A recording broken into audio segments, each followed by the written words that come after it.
welcome to Dose of Wonder. I'm Caitlin, your guide on this journey through mindfulness, mental health, grief, and personal growth. Each episode will dive into honest explorations and gentle reflections to help you find moments of calm, clarity, and a little bit of wonder too. So grab your favorite cozy spot, take a deep breath, and let's get started. Have you ever finished a book or a TV series and felt a genuine hollow ache in your chest? Like you didn't just finish a story, but you actually said goodbye to a group of friends?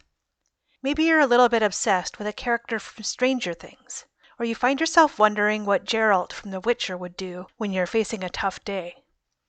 If you're raising your hand right now, don't worry, you aren't losing it. In fact, you are perfectly normal. Today we're diving deep into the psychological reasons why we fall head over heels for people who aren't actually real. We're talking about the Social Surrogacy Hypothesis. So what is it? Clinical counselor Jenny Steinberg explains that social surrogacy is a fancy term for a very simple mental trick.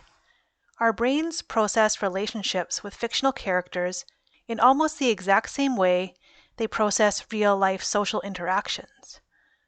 Think about that for a second. Your brain is so efficient and so hungry for connection that it files the time you spend with watching your favorite sitcom in the same belonging folder as a coffee date with a best friend.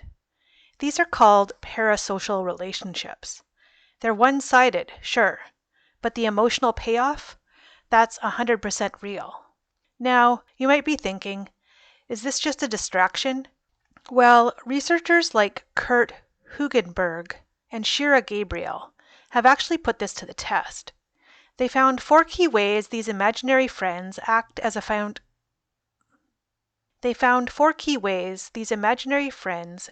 functional psychological tool. Number 1, the loneliness band-aid.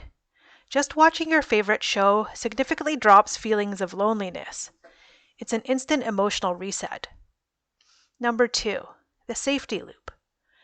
When we feel that belonging from a show, we actually enjoy it longer. It creates a feedback loop of safety and community. Number 3, the psychological shield. This is the big one. Studies show that just thinking about your favorite characters, not even watching them, just remembering them, protects you from drops in mood and self-esteem. And number 4, the rejection buffer. When people are exposed to painful rejection-related words in tests, those who had their fictional friends in mind felt the sting much less. It literally dampens the pain of being excluded in real life. For many, this isn't just about entertainment. It's a tool for emotional regulation. Entertainment writer Mandy Beerley points out that TV is a pure escape. It stops you from ruminating on your own problems. And for specific groups, like those on the autism spectrum, or those dealing with intense social anxiety, these surrogates are a lifeline. Real-world social dynamics could be exhausting and unpredictable, but fictional characters, they're safe, they're predictable. They allow you to practice the feeling of bonding without the paralyzing fear of real-world rejection. As Yale professor and host of the Happiness Lab podcast, Laurie Santos says, there's a lot of stigma around adults being too into fantasy, but she argues that we shouldn't feel bad. These characters become vital parts of our social network. If our brains are creative enough to fill the gaps in our lives with these bonds, we should be celebrating that resilience, not judging it. Of course, there is a but. Researcher Jay Derrick offers a crucial caveat. While fictional friends are great for the short term, they aren't a perfect long-term substitute. Why? Because they lack reciprocity. Real relationships require the social muscles of vulnerability, compromise, and give and take. Media like TV and video games can provide the illusion of having met your needs, but they don't let you practice the actual skills of human connection. It's a fantastic painkiller, but it's not the cure for deep, chronic social isolation.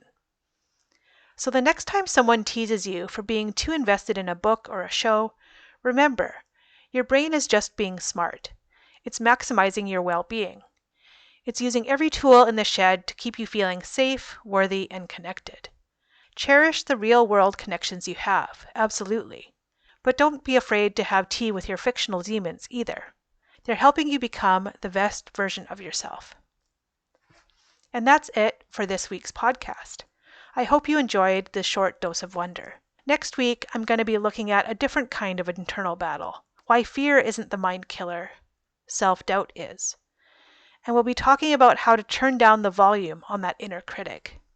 Until then, thanks for listening, and don't forget to live with a dose of wonder. In the stillness we begin, with stories stitched in softer skin.